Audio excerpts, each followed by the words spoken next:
Hello friends, இன்னைக்கு கமெண்ட்ஸில் கேட்ட மாதிரி ஒரு ஜேர்னல் செட் தான் மேக் பண்ண போகிறோம். அதாவது எனக்கு தெரிஞ்ச அளவு நான் மேக் பண்ணியிருக்கேன். ஸோ இந்த ஜேர்னல் செட்டில் நான் ஃபஸ்ட்டு என்ன மேக் பண்ண போகிறேன்னா, எப்பயுமே ஜேர்னல் ஸ்டார்ட் பண்ணால் நான் எதுலேருந்து ஸ்டார்ட் பண்ணுவேன், அந்த 4 சைட்லேயும் இருக்கிற ஸ்பேஸை கவர் பண்ணிடணும். அதுதான் மெயினானது என்னை பொறுத்த வரைக்கும். மற்றவங்க எப்படி மேக் பண்ணுவாங்கன்னு தெரில. ஃபஸ்ட்டு நான் 4 சைடில் இருக்கிற அந்த ஸ்பேஸை கவர் பண்ணிடுவேன். ஸோ அதுக்காக தான் இன்றைக்கி ஒரு பேப்பர் பேக்லேருந்து கொஞ்சமாக பீஸ் கட் பண்ணி இந்த மாதிரி ரேண்டமாக எடுத்துக்கணும். நான் மோஸ்ட்லி இந்த பேப்பர் பேக்லேருந்து கட் பண்ணி எடுக்கிறதுனால இந்த பேப்பர் பேக்கில் இருக்கிறத மட்டும் இந்த மாதிரி ரேண்டமாக கட் பண்ணி எடுத்துக்கிறேன். நெக்ஸ்ட் செகண்ட் ஐடியாவுக்கு இந்த மாதிரி ஒரு சின்ன பேப்பர் பேக்லேருந்து கட் பண்ணி எடுத்துக்கலாம். அதில் இந்த மாதிரி ரவுண்ட் ஷேப்பில் ட்ரா பண்ணிக்கிறேன். ஃபஸ்ட்டு 2 ஷேப்பில் ட்ரா பண்ணிக்கணும். ஃபஸ்ட்டு ஒரு சின்ன ரவுண்டாகவும் பெரிய ரவுண்டாகவும் ட்ரா பண்ணிக்கிறேன். இதில் பேப்பர் பேக்கில் தான் கட் பண்ணி எடுக்கணும் அப்படிலாம் கிடையாது. நீங்கள் கலர் பேப்பரில் கூட இந்த மாதிரி கட் பண்ணி எடுத்துக்கலாம். நான் கலர் பேப்பர் இன்னைக்கு மோஸ்ட்லி யூஸ் பண்ணியிருக்க மாட்டேன். ஆக்சுவலாக சின்ன ரவுண்டில் இவ்வளோ தேவைப்படாது. நான் எக்ஸ்ட்ரா ரவுண்டு போட்டுட்டேன். சரி பரவாயில்ல அப்படின்னு விட்டுட்டேன். நெக்ஸ்ட் பெரிய ரவுண்டு இந்த மாதிரி போட்டதுக்கப்புறம் எல்லாத்தையுமே தனித்தனி பீசஸாக கட் பண்ணி எடுத்துக்கிறேன். இப்போ ட்ரா பண்ணிக்கிறோம் எல்லாத்தையுமே இந்த மாதிரி கொஞ்சம் கொஞ்சம் பீசஸாக கட் பண்ணி செப்பரேட் பண்ணிக்கிறேன். நெக்ஸ்ட் இதில் இருக்கிற ஒரு பீஸ் மட்டும் எடுத்து அதை திரும்ப ரவுண்ட் ஷேப்பில் கட் பண்ண ஸ்டார்ட் பண்ணுறேன். ஸோ இதே மாதிரி இங்கே இருக்கிற எல்லா ரவுண்ட்லையுமே தனித்தனியாக கட் பண்ணி ரவுண்ட் ஷேப்பில் எடுத்து வச்சுக்கிறேன். ஸோ இப்போ இந்த ரவுண்ட் ஷேப்பில் கட் பண்ணி வச்சிருக்கோம்ல, இது நான் இந்த பிடிஎஸ் ஜேர்னலில் ஒன்று மேக் பண்ணேன். அதில் ரேண்டமாக ஸ்டிக் பண்ணியிருப்பேன். ஸோ அது இன்ஸ்பயர் வச்சு தான் இதை மேக் பண்ணது. ஸோ இப்போ ரவுண்ட் ஷேப்பில் 2 சைஸாக கட் பண்ணி எடுத்தாச்சு. நெக்ஸ்ட் ஸ்கொயர் ஷேப்பில் கட் பண்ணிக்கிறேன். ஸ்கொயர் ஷேப்பில் ஃபஸ்ட்டு கார்ட்போர்டில் ட்ரா பண்ணி அதை ஸ்கொயர் ஷேப்பில் கட் பண்ணி எடுத்துக்கணும். எடுத்ததுக்கப்புறம் ஒரு பேப்பர் பேக் மேலே வச்சு அதை ட்ரா பண்ணிட்டு கட் பண்ண ஸ்டார்ட் பண்ணுறேன். அதுலேயுமே 4 பீசஸ் நான் எடுத்துக்கிறேன். பெரிய ரவுண்டில் 4 பீசஸ் எடுத்துக்கிறேன். ரவுண்டில் ஆக்சுவலாக எவ்வளோ எடுத்தேனே எனக்கே தெரியல. நான் மட்டும் ட்ரா பண்ணி கட் பண்ண ஸ்டார்ட் பண்ணுறேன். அது ஊறுப்பட்ட பீசஸ் வந்துடுச்சு. அதனால் கொஞ்சம் எடுத்து வச்சுட்டு மீதி மட்டும் தான் யூஸ் பண்ணியிருப்பேன். ஸோ இப்போ ஸ்கொயர் ஷேப்பில் மேக் பண்ணி முடிச்சாச்சு. நெக்ஸ்ட் ரெக்டாங்கிள் ஷேப்பில் கார்ட்போர்டில் ட்ரா பண்ணி கட் பண்ணி எடுத்துக்கிறேன். அதையுமே பேப்பர் மேலே வச்சு ட்ரா பண்ணி கட் பண்ணி எடுத்துக்கலாம். இப்போ A4 ஷீட்டை ஹாஃப் ஷீட்டாக கட் பண்ணி எடுத்துக்கலாம். இதில் இந்த பிளாக் கலர் மார்க்கர் யூஸ் பண்ணி ஷேப்ஸ்னு எழுதி அதில் கொஞ்சம் ரேண்டமாக டிசைன்ஸ் மாதிரி கொடுத்துக்கிறேன். இது இப்படியே விட்டுடலாம். இதுக்கு இவ்வளோ பண்ணணும்னு தேவையில்லை. ரொம்ப பிளைனாக இருந்துச்சா அதனால இந்த மாதிரி நான் கொடுத்துக்கிட்டேன் கொஞ்சம் டிசைன்ஸ்லாம். நெக்ஸ்ட் கட் பண்ணி வச்சிருந்தால் அதை கொஞ்சமாக க்ளூ அப்ளை பண்ணி ரொம்ப ப்ரெஸ் பண்ணி ஸ்டிக் பண்ணியிருக்க கூடாது. ஒரு ஓரமாக க்ளூ அப்ளை பண்ணி ஜஸ்ட் நீங்கள் வச்சாலே போதும், அது ஸ்டிக் ஆகிக்கும். நீங்கள் எடுக்கும் போது அந்த பேப்பர் பிய்யாமல் கரெக்டாக வந்துடும். நீங்கள் இந்த வீடியோ ஸ்க்ரீனில் பார்த்தாலே தெரியும். அந்த பேப்பர் லைட்டாக தூக்கிட்டு இருக்கும். இந்த மாதிரி தான் ஸ்டிக் பண்ணணும். அப்போ தான் நீங்கள் ஜேர்னலுக்கு எடுக்கும் போது அது கரெக்டாக இருக்கும். ஒரு ஓரத்தில் மட்டும் கரெக்டாக அந்த ஸ்டிக்கான கம்மோடு சேர்ந்து உங்களுக்கு கிடைச்சிரும். ஸோ இப்போ அந்த ஜேர்னல் செட்டோட செகண்ட் ஐடியா கம்ப்ளீட் பண்ணியாச்சு. தேர்ட் ஐடியாவுக்கும் ஃபுல் A4 ஷீட்டாக ஒன்று எடுத்துக்கலாம். இதை ஹாஃப் ஷீட்டாக ஃபோல்ட் பண்ணிக்கிறேன். ஸோ இதுக்கு A4 ஷீட்டாக இந்த மாதிரி ஒயிட் பேப்பராக எடுத்துக்கிட்டிங்கன்னா கரெக்டாக இருக்கும். ஸோ இப்போ ஃபோல்ட் பண்ணியிருக்கிறதே இன்னும் 2 பீஸாக ஃபோல்ட் பண்ணிக்கணும். ஃபோல்ட் பண்ணதுக்கப்புறம் இந்த மாதிரி ஒரு ஷேப்பில் தான் கிடைக்கணும். ஸோ இப்போ ஃபோல்ட் பண்ணியிருக்கோம்ல, இதை ஓப்பன் பண்ணி பார்த்தா 6 பீசஸ் மாதிரி கிடைச்சிரும். இதை இன்னொரு டைம் ஃபோல்ட் பண்ணிட்டு இந்த மாதிரி கட் பண்ண ஸ்டார்ட் பண்ணுறேன். இதை கட் பண்ணும்போது பீசஸாக தான் கிடைக்கும். அதை இன்னும் ஓப்பன் பண்ணி கட் பண்ணிங்கன்னா 6 பீசஸ் இந்த மாதிரி கிடைச்சிரும். நெக்ஸ்ட் டேபிளில் ஏதாவது ஒரு வேஸ்ட் பேப்பர் வச்சுட்டு அதுக்கு மேலே இந்த பேப்பரை வச்சு இப்போ ஸ்கெட்ச் பண்ண ஸ்டார்ட் பண்ண போகிறேன். கீழே இருக்கிற பேப்பர் வைக்கிறதெல்லாம் ஆப்ஷனல் தான். எனக்கு டேபிள் அழுக்காயிடும். அதனால நான் கீழே ஒரு பேப்பர் வச்சுட்டு அதுக்கப்புறம் லைன் ட்ரா பண்ண ஸ்டார்ட் பண்ணுறேன். ஸோ இப்போ இந்த மாதிரி லைன் ட்ரா பண்ணிக்கணும். கொஞ்சமாக ஸ்பேஸ் விட்டு ட்ரா பண்ணணும். இதே மாதிரி இன்னும் கொஞ்சம் லைன்ஸ் ட்ரா பண்ணிக்கிறேன். அதாவது சென்டரில் ஸ்கொயர் ஷேப்பில் கிடைக்கணும். அந்த மாதிரி ஒரு லைன் ட்ரா பண்ணிக்கணும். ஃபர்ஸ்ட் அதை மார்க்கர் யூஸ் பண்ணி தான் ட்ரா பண்ணணும். நெக்ஸ்ட் ஏதாவது ஸ்கெட்சோ இல்லைனா ஏதாவது கலர் பென்சில் வச்சுருந்தீங்கன்னா அந்த பென்னை வச்சு இந்த மாதிரி சென்டரில் ட்ரா பண்ணிக்கணும். அதாவது 2 லைன் வர மாதிரி ட்ரா பண்ணிக்கணும். வெளியே திக்கான ஒரு அவுட்லைனாகவும் உள்ள ஒரு தின்னான ஒரு லைனாகவும் இந்த மாதிரி இருந்துச்சுன்னா கரெக்டாக இருக்கும். அதே போல் இதுக்கு கொடுக்கும்போது லைட்டான கலரும் ஒரு டார்க்கான கலரும் வர மாதிரி கொடுத்தீங்கன்னா கரெக்டாக இருக்கும். இதில் இந்த மார்க்கர் ஏரியா இருக்குல்ல, அந்த இதில் டார்க்கான லைனும் உள்ள லைட்டான லைன் தான் கொடுக்கணும். பட் என்கிட்ட இந்த கலர்ஸ் தான் இருந்தனால நான் அப்படியே மாற்றி கொடுத்துட்டேன். நீங்கள் கொடுக்கும்போது கொஞ்சம் நான் முன்னாடி சொன்ன மாதிரி கரெக்டாக கொடுத்துருங்க. ஸோ இப்போ 4th ஐடியாக்காக ஒரு ஹாஃப் A4 ஷீட்டை எடுத்துக்கலாம். இதில் டாப்பில் 3.7 இருக்கிற மாதிரி லைன் ட்ரா பண்ணிக்கிறேன். இந்த மாதிரி 4 லைன் ட்ரா பண்ணிக்கணும். நெக்ஸ்ட் 4.2 இருக்கிற மாதிரி 5 லைன்ஸ் ட்ரா பண்ணிக்கிறேன். இந்த மாதிரி எல்லா லைன்ஸுமே ட்ரா பண்ணி முடிச்சதுக்கப்புறம் ஏதாவது ஸ்கெட்சோ மார்க்கரோ சம்திங் ஏதாவது ஒரு இதை வச்சு இந்த மாதிரி ரேண்டமாக லைன் ட்ரா பண்ணிக்கோங்க. லைன் இல்லை, இந்த மாதிரி கிறுக்கி விட்டாலே போதும், இது கரெக்டாக தான் வரும். ஸோ இன்னைக்கு நான் பேஸ்டல் ஷேடில் இருக்கிற 5 கலர்ஸ் சூஸ் பண்ணி வச்சிருந்தேன். அதுதான் இன்னைக்கு யூஸ் பண்ணிட்டு இருக்கேன். டாப்ல ஒரு லைட்டான pink and yellow, green, blue, next orange எடுத்திருக்கேன். பர்பிள் கலர் தான் எடுக்கலான் இருந்தேன். அது கொஞ்சம் டார்க் டார்க்காக இருந்துச்சு, அதனால அதை யூஸ் பண்ணாமல் இதை வந்து யூஸ் பண்ணிக்கிட்டேன். ஸோ இப்போ தான் முக்கியமான கட்டம். அதாவது இதில் வந்து குட்டி குட்டி டிராயிங் மாதிரி பண்ணணும். உங்களுக்கு இது வரைக்கும் நீங்கள் பார்த்துருப்பீங்கல்ல, லீஃபு, அதாவது ஃப்ளவரு, குட்டி குட்டி செரிஸு, இந்த மாதிரி நீங்கள் ரேண்டமாக பார்த்துருப்பீங்கல்ல, அதை வந்து பிளாக் பண்ணி யூஸ் பண்ணி இந்த மாதிரி ட்ரா பண்ணிக்கிட்டிங்கன்னா இந்த மாதிரி ஒரு 4th ஐடியா வந்து கம்ப்ளீட் பண்ணியாச்சு. ஸ்டிக்கராக யூஸ் பண்ணிக்கலாம் இதை. ஸோ அடுத்து 5th ஐடியாக்காக ஒரு ஹாஃப் A4 ஷீட் எடுத்துக்கலாம். இதில் வந்து பிளாக் பண்ணி யூஸ் பண்ணி இஷ்டத்துக்கு இருக்கணும். அதாவது இந்த சிக்னேச்சர்லாம் போட்டு போட்டு விளையாண்டுட்டு இருப்போம் இந்த நோட்டுக்கு பின்னாடி, அந்த மாதிரி போட்டு போட்டு இஷ்டத்துக்கு கிறுக்கிட்டு இருக்க வேண்டியது. ஆனால் வந்து லைனாக இந்த மாதிரி வந்துடணும். அந்த லைனை விட்டு வெளியே போகக்கூடாது, கரெக்டாக இந்த மாதிரி வந்துடணும். ஸோ இதில் வந்து ஹியூமன்ஸோட நேம் தான் எழுதணும் அப்படிலாம் கிடையாது. நான் வந்து சேனலோட நேமு, அப்புறம் நான் இந்த கேட்டு, டாகு, என்னென்னமோ எழுதி வச்சிருந்தேன், ட்ரீலாம் எழுதி வச்சிருந்தேன்.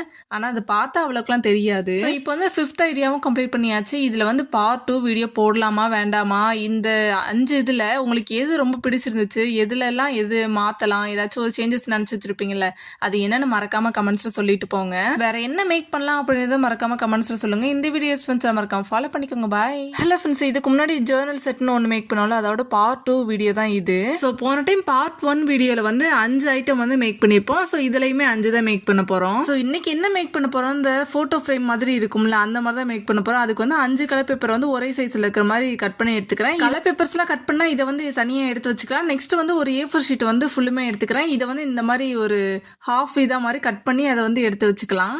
நெக்ஸ்ட் இதவே இன்னும் ஒரு 3 டைம்ஸ் ஃபோல்ட் பண்ணோன்னா இந்த மாதிரி கிடைச்சிரும். இதையுமே வந்து தனித்தனியாக கட் பண்ணி எடுத்துக்கணும். இதில் வந்து சும்மா ரேண்டமாக இந்த மாதிரி ஃபோல்ட் பண்ணிங்கனாலே கிடைச்சிரும் 3 பீசஸ் மாதிரி. இதை வந்து கட் பண்ணி தனியாக எடுத்து வச்சுக்கலாம். ஆக்சுவலாக முன்னாடி வந்து 3 டைம்ஸ் ஃபோல்ட் பண்ணேன் அப்படின்னு சொல்லியிருப்பேன்ல, அது வந்து 2 டைம்ஸ் தான் ஃபோல்ட் பண்ணியிருப்பேன், மாற்றி சொல்லிட்டேன். ஸோ இதை மாதிரி 2 பேப்பருமே கட் பண்ணி எடுத்துக்கலாம். 6 பீசஸ் வந்து டோட்டலாக கிடைக்கும். நெக்ஸ்ட் வந்து ஆல்ரெடி கலர் பேப்பர் வந்து கட் பண்ணி வச்சிருந்தோம்ல, ஸோ இந்த கலர் பேப்பரோட பேக் சைடில் வந்து க்ளூ அப்ளை பண்ணதுக்கப்புறம் இதோட சென்டரில், அதாவது சென்டராக ஒட்டக்கூடாது, கொஞ்சம் மேலே இருக்கிற மாதிரி ஒட்டணும். கீழே வந்து கொஞ்சம் எக்ஸ்ட்ரா பீசஸ் வந்து இந்த மாதிரி இருக்கணும். இப்போ வந்து கொஞ்சம் ஸ்பேஸ் தெரியுதுல கீழே எக்ஸ்ட்ரா, அந்த மாதிரி தான் ஸ்டிக் பண்ணணும். இதே மாதிரி 5 கலர் பேப்பருமே வந்து ஸ்டிக் பண்ணி எடுத்துக்கிறேன். இந்த கலர் பேப்பர்ஸ் எல்லாம் எல்லாமே கட் பண்ணி ஸ்டிக் பண்ணதுக்கப்புறம் இந்த மாதிரி ஒரு ஃபோட்டோ ஃப்ரேம் வந்து மேக் பண்ணியாச்சு. நெக்ஸ்ட் வந்து செகண்ட் ஐடியா எடுத்துக்கலாம். இதுக்கு வந்து லைட் வெயிட்டாக இருக்கும்ல, அந்த மாதிரி ஒரு அட்டை மாதிரி எடுத்துக்கிறேன். இந்த ட்ரெஸ் எல்லாம் எடுத்தா கிடைக்கும்ல, அந்த மாதிரி ஒரு அட்டை தான் இது.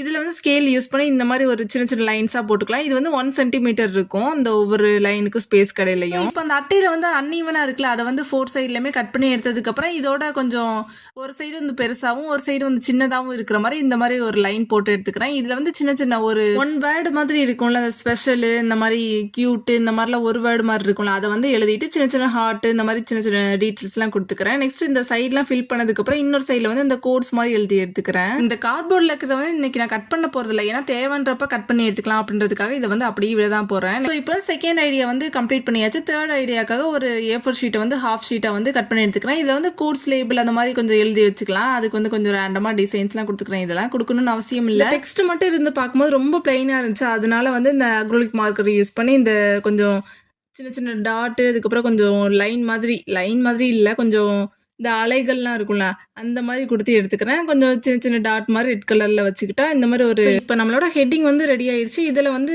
லைன் ட்ரா பண்ணிக்கிறேன். கொஞ்சம் பெரிய லைனாகவும் கொஞ்சம் சின்ன லைனாகவும் இருக்கிற மாதிரி ட்ரா பண்ணிக்கிறோம். அந்த பெரிய லைனில் வந்து இப்போ வந்து கோட்ஸ்லாம் எழுத போகிறோம். ஸோ இந்த மாதிரி ஃபஸ்ட்டு எல்லாமே லைன் ட்ரா பண்ணிக்கலாம். லைன்லாம் ட்ரா பண்ணதுக்கப்புறம் இதில் வந்து பெரிய கோட்ஸ் மாதிரி வரும்ல, அதுதான் இன்றைக்கி வந்து எழுத போகிறேன். இதை வந்து கட் பண்ண போகிறது கிடையாது, தேவையான கட் பண்ணி எடுத்துக்கலாம் அப்படின்றதுக்காக இதை வந்து அப்படியே தான் விட போகிறேன். ஸோ இப்போ இந்த கோட்ஸ்லாம் நீங்கள் எழுதுறீங்கன்னா இதவே பார்த்து எழுதணும் அப்படின்னலாம் அவசியம் இல்லை. உங்களுக்கு தேவையான கோட்ஸ் வந்து கூகுளில் டைப் பண்ணியே ChatGPTல போட்டோ வந்து எழுதி எடுத்துக்கலாம். இப்போ வந்து நெக்ஸ்ட் 4th ஐடியாக்காக ஒரு ஹாஃப் A4 ஷீட்டை வந்து எடுத்துக்கலாம். இது வந்து ஹாஃபாக ஃபோல்ட் பண்ணிக்கிறேன். ஃபோல்ட் பண்ணதுக்கப்புறம் இதில் இந்த மாதிரி குட்டி குட்டி இது மாதிரி வர மாதிரி இதை வந்து திரும்ப ஃபோல்ட் பண்ணி எடுத்துக்கலாம். நெக்ஸ்ட் வந்து பேப்பர்லேயே கொஞ்சம் எக்ஸ்ட்ரா இருந்துச்சுல, அதை வந்து கட் பண்ணி விட்டதுக்கப்புறம் இந்த ஸ்கெட்சோ பென்னோ ஏதாச்சும் ஒன்று யூஸ் பண்ணி லைன்ஸ் வந்து ட்ரா பண்ணிக்கலாம். லைன்ஸ் ட்ரா பண்ணதுக்கப்புறம் இந்த மாதிரி கொஞ்சம் 1 cm இருக்கிற மாதிரி குட்டி ஸ்பேஸ் இருக்கணும். இதில் வந்து இந்த மாதிரி எல்லா லைன்ஸுமே ட்ரா பண்ணி எடுத்ததுக்கப்புறம் பிளாக் கலர் ஸ்கெட்ச் யூஸ் பண்ணி ஸ்கெட்சோ மார்க்கரோ ஏதாச்சும் ஒன்று யூஸ் பண்ணி இந்த மாதிரி கொஞ்சம் போல்டாக இருக்கிற மாதிரி கொஞ்சம் ஸ்கொயர் ஷேப்பில் வந்து ட்ரா பண்ணி எடுத்துக்கோங்க. இதே மாதிரி அந்த ஸ்பேஸ்லாம் இருக்குல்ல, எல்லா ஸ்பேஸ்லையுமே இதே மாதிரி ட்ரா பண்ணி எடுத்துக்கணும். இப்போ ட்ரா பண்ணியிருக்கல இதே மாதிரி தான் இன்னொரு சைட்லையுமே ட்ரா பண்ணி எடுத்துக்கணும். ஸோ இப்போ வந்து என்ன மேக் பண்ணிட்டு இருக்குன்னா, இந்த கேமரா ரோல் மாதிரி இருக்கும்ல விண்டேஜ் ஸ்டைலில் வந்து அந்த மாதிரி தான் மேக் பண்ணி ஸ்டார்ட் பண்ணுது. பட் அதில் வந்து கொஞ்சம் ப்ரௌன் மாதிரிலாம் இருக்குல்ல, ப்ரௌனு பிளாக்கு தான் அதிகமாக இருக்கும், ஒயிட் வந்து ரொம்ப கம்மியாக இருக்கும். இதில் என்ன பண்ணுறதே தெரில. அப்புறம் இனி பேப்பர்லாம் மாற்றிட்டு இருக்க வாய்ப்பு இல்லைன்னு சொல்லிட்டு சரி இருக்கிற மாதிரி மேக் பண்ண பண்ணணும் அப்படின்ற மாதிரி தான் இது ஸ்டார்ட் பண்ணது. அப்புறம் இப்படியே முடிச்சிட்டேன். ஸோ இது வந்து சென்டரில் வந்து கொஞ்சம் ஸ்பேஸ் இருந்துச்சுல்ல, அதை வந்து 2 போர்ஷனாக வந்து கட் பண்ணி எடுத்துக்கணும். இப்போ கட் பண்ணதுக்கப்புறம் இது கொஞ்சம் கேமரா ரோல் மாதிரி தான் எனக்கு தெரிஞ்சிச்சு. ஸோ இப்போ வந்து 4th ஐடியா வந்து கம்ப்ளீட் பண்ணியாச்சு. 5th ஐடியாக்காக ஒரு A4 ஷீட்டை வந்து ஃபுல்லும் எடுத்துக்கணும். இதை இப்போ ஃபோல்ட் பண்ணுற மாதிரி ஃபோல்ட் பண்ணிக்கோங்க. 3 போர்ஷனாக வந்து ஃபோல்ட் பண்ணி எடுத்துக்கணும். டபுள் ஃபோல்ட் பண்ணணும். இதே மாதிரி ஆஃப் சைடாக வந்து ஃபோல்ட் பண்ணி எடுத்துக்கணும். இந்த பேப்பரை இப்போ ஓப்பன் பண்ணி பார்த்தீங்கன்னா 6 பீசஸ் மாதிரி கிடச்சிருமா. இதை வந்து ஒன்றா கட் பண்ணி எடுத்துக்கலாம். இது வந்து நான் ஸ்டார்ட் பண்ணும்போது சரி ஈஸியாக முடிஞ்சிடும், சின்ன ஒர்க் தானே அப்படின்ற மாதிரி தான் இருந்துச்சு. ஸ்டார்ட் பண்ண போய்கிட்டே இருக்குது. 1 1 2 2 அப்படி போய்கிட்டே இருக்கு. 6 பீசஸ் முடிக்கிறதுக்குள்ள 2 மணி நேரம் ஆயிடுச்சு. ஸோ 6 பேப்பருமே தனித்தனியாக கட் பண்ணி எடுத்ததுக்கப்புறம் ஃபர்ஸ்ட் பேப்பரில் வந்து பெயிண்ட் பண்ணிக்கிறேன். கொஞ்சம் ரேண்டமாக இந்த மாதிரி பெயிண்ட் பண்ணிக்கலாம். அக்ரிலிக் பெயிண்ட் யூஸ் பண்ணி தான் பெயிண்ட் பண்ணியிருக்கேன். நெக்ஸ்ட் நல்லா ட்ரை பண்ணதுக்கப்புறம் இந்த மாதிரி குட்டி குட்டி ஸ்கொயர் மாதிரி வர மாதிரி லைன்ஸ் வந்து ட்ரா பண்ணிக்கலாம். இதில் என்னென்னா ஃபர்ஸ்ட் வந்து நான் வேற கலரில் தான் கொடுக்குறான்னு நினச்சேன் அந்த லைன்ஸ் வந்து. அதுக்கப்புறம் சரி பிளாக்லேயே கொடுத்துக்கலாம், இது நல்லா இருக்கும் அப்படின்றதுக்காக தான் இந்த மாதிரி கொடுத்தேன். அப்புறம் இந்த எக்ஸோ கேம் இருக்கும்ல, அந்த மாதிரி கொஞ்சம் ரேண்டமாக இதில் வந்து ட்ரா பண்ணி எடுத்துக்கலாம். நான் இந்த கேம் புக்கை விட்டாலும் இந்த கேம் புக் என்ன விடாது போல அப்படின்ற மாதிரி தான் இருந்துச்சு. அதை வந்து மேக் பண்ணும்போது நெக்ஸ்ட் வந்து செகண்ட் பேப்பரில் வந்து ப்ளூ கலர் மார்க்கரை யூஸ் பண்ணி கொஞ்சம் இந்த ஸ்கொயர் ஷேப்பில் வந்து ட்ரா பண்ணி எடுத்துக்கலாம், குட்டி குட்டி லைன்ஸ் மாதிரி. நெக்ஸ்ட் இதில் வந்து ஒரு ஸ்பேஸ் விட்டு விட்டு இந்த செஸ்ட்லலாம் இருக்கும்ல, அந்த மாதிரி கொஞ்சம் ஸ்பேஸ் விட்டு விட்டு இதில் வந்து ப்ரஷ் பண்ணி எடுத்துக்கிறேன். இருக்கிற எல்லா கட்டத்துலையுமே இந்த மாதிரி கொஞ்சம் ஸ்பேஸ் விட்டு விட்டு எல்லாத்தையுமே ட்ரா பண்ணி எடுத்ததுக்கப்புறம் இதில் மீதி இருக்கிற அந்த ஸ்பேஸில் வந்து ரெட் கலர் மார்க்கர் யூஸ் பண்ணி குட்டி குட்டி ரவுண்ட் ஷேப்பில் ட்ரா பண்ணி எடுத்ததுக்கப்புறம் இந்த செடியெல்லாம் இருக்கும்ல, அந்த மாதிரி தான் இப்போ வந்து ட்ரா பண்ணுறேன். அதுக்கு மேலே வந்து இந்த க்ரீன் கலர் ஸ்டெம் மாதிரி கொடுத்துட்டா இந்த மாதிரி செகண்ட் ஐடியா வந்து கம்ப்ளீட் பண்ணியாச்சு. இன்னைக்கு மேக் பண்ண எல்லாத்துலேயுமே மோஸ்ட்லி இந்த மாதிரி லைன்ஸ் வந்து ட்ரா பண்ணுற மாதிரி இருக்கும். அதை வேற சொல்லிட்டே இருக்க வேண்டியதா இருக்குது எனக்கு. ஸோ இப்போ வந்து பிங்க் கலர் மார்க்கர் யூஸ் பண்ணி தான் ட்ரா பண்ணிக்க. முன்னாடி நம்ம பண்ணோம்ல அதே தான், செஸ்ல இருக்கோம்ல அதே மாதிரி தான், கொஞ்சம் லைன் விட்டு விட்டு ஒரு குட்டி ஸ்பேஸ் விட்டு விட்டு இந்த மாதிரி எல்லாத்தையுமே ஸ்கெட்ச் பண்ணி எடுத்துக்கலாம். எனக்கு இன்னைக்கு பண்ணதுலேயே ரொம்ப பிடிச்சது என்னன்னா இதுதான், குட்டி குட்டி ஹார்ட் மாதிரி ட்ரா பண்ணதுக்கப்புறம் அதோட லுக்கே வந்து மாறிடுச்சு. அது என்னது எனக்கு ரொம்ப பிடிச்சிருந்துச்சு. எனக்கு மோஸ்ட்லி இந்த மாதிரி பிங்க்கு அண்ட் ஒயிட் காம்பினேஷன் அந்த ரெட் காம்பினேஷன் இதெல்லாம் ரொம்ப பிடிக்குமா, அதனால இது ரொம்ப அழகாக தெரிஞ்சுச்சு. நெக்ஸ்ட் வந்து இன்னொரு பேப்பர் எடுத்துக்கலாம். அதில் வந்து எல்லோ கலர் மார்க்கர் யூஸ் பண்ணி அதே தான் லைன்ஸ் வந்து ட்ரா பண்ண போகிறேன். பட் இது வந்து ட்ரா பண்ணி முடிச்சதுக்கப்புறம் எங்கே இருக்குன்னே அந்த லைன் எங்கே இருக்குன்னே தெரியாமல் போயிடுச்சு. எதுக்குறாது இது கொடுத்தோன்ற மாதிரி ஆயிடுச்சு. அதுக்கப்புறம் எல்லாத்தையும் முடிச்சுட்டு பார்த்ததுக்கப்புறம் தான் அந்த லைன் வந்து கொஞ்சம் தெரிஞ்சு. அதுக்கப்புறம் இந்த ரெட் கலர் மார்க்கர் யூஸ் பண்ணி கொஞ்சம் ரேண்டமாக சின்ன சின்ன போ மாதிரி ட்ரா பண்ணி எடுத்துக்கிறேன். பேசிகிட்டே இருக்கும் போது தான் எனக்கு தோணுச்சு இதோட பேர் என்னன்னு சொல்லாமலே நிறைய வந்து பண்ணி முடிச்சுட்டேன். ஸோ இப்போ வந்து மேக் பண்ணிட்டு இருக்கிறது இந்த 5 இது பேருமே பேட்டர்ன் ஷீட். ஸோ இந்த பேட்டர்ன் ஷீட்டோட 4th ஐடியா தான் இப்போ வந்து பார்த்துட்டு இருக்கீங்க. அதுக்கும் இதே தான், லைன் தான் ட்ரா பண்ண போகிறேன். லைன் லைன் லைன் எல்லாத்துலேயுமே லைன் தான். இதில் வந்து ஃபர்ஸ்ட் மார்க்கர் யூஸ் பண்ணி தான் நான் லைன்ஸ்லாம் ட்ரா பண்ணோம். அதுக்கப்புறம் ஸ்கெட்ச் யூஸ் பண்ணி ட்ரா பண்ணிக்கிறேன். இதே மாதிரி நீங்கள் பண்ணுறதா இருந்தால் வேறு கலரில் கூட மேக் பண்ணிக்கலாம். இதுதான் பண்ணணும்னு அவசியம் இல்லை. நெக்ஸ்ட் வந்து பிளாக் கலர் பென் யூஸ் பண்ணி கொஞ்சம் லீஃப் ஸ்டெம் இருக்கிற மாதிரி ட்ரா பண்ணதுக்கப்புறம் அது கொஞ்சம் டீட்டெயில்ஸ்லாம் கொடுத்துக்கிறேன். டீட்டெயில்ஸ்லாம் பெருசாக ஒன்றும் இல்லை. இந்த லைன் ட்ரா பண்ணியிருக்கோம்ல அந்த லைனுக்குள்ளேயே திரும்ப ஒரு லைன் ட்ரா பண்ணுறது தான் வந்து டீட்டெயில்ஸ். ஸோ இப்போ வந்து ஆப்போசிட் டைரக்ஷனில் வந்து லீஃப் ஸ்டெம் எல்லாமே ட்ரா பண்ணதுக்கு அப்புறம் அதுக்குமே கொஞ்சம் டீட்டெயில்ஸ்லாம் கொடுத்தாச்சுன்னா இந்த மாதிரி 4th இது வந்து கம்ப்ளீட் பண்ணியாச்சு. நெக்ஸ்ட் 5th ஐடியாக்காக இந்த மாதிரி ப்ரௌன் கலர் வந்து எடுத்துக்கிறேன். நானும் நினைப்பேன் இந்த மாதிரி வந்து இந்த வார்த்தைலாம் யூஸ் பண்ணாமல் கொஞ்சம் குறைச்சிக்கணும் அப்படின்னு நினைப்பேனா, நினைக்கும் போது தான் அந்த சென்டென்ஸ் அந்த இது பேசும்போது அதுதான் எக்ஸ்ட்ரா வரும். அந்த மாதிரி இருக்குது எல்லாம். So brown colour marker use பண்ணி கொஞ்சம் டீட்டெயில்ஸ்லாம் கொடுத்ததுக்கப்புறம் அதே மாதிரி தான் இல்லை, மறுபடியும் லைன் தான் லைன் தான் லைன் தான். இந்த முடிகிற வரைக்கும் லைனில் வச்சே நான் ஓட்டிட்டு இருப்பேன் போல. ஸோ இப்போ வந்து பேட்டர்ன் ஷீட்ஸ் எல்லாமே கம்ப்ளீட் பண்ணியாச்சு. ஸோ ஜர்னல் செட்னா இதோட முடியாது. நான் வந்து 10 ஐட்டம்ஸ் தான் வந்து மேக் பண்ணியிருப்பேன். இதில் வந்து இன்னும் நிறைய இருக்குது. பட் நான் இதோட கம்ப்ளீட் பண்ணணும் அப்படின்னு நினைக்கிறேன். ஸோ இப்போ மேக் பண்ணியிருக்குள்ள இந்த 10 ஐட்டம்ஸ் இதை வந்து ஸ்டோர் பண்ணுறதுக்கு ஒரு பாக்ஸ் போடலாமா வேணாமா அப்படின்றத மறக்காம கமெண்ட்ஸில் சொல்லுங்கள். இந்த வீடியோஸ் மறக்காம ஃபாலோ பண்ணிக்கோங்க, மறக்காம லைக் பண்ணிக்கோங்க. Thanks for watching.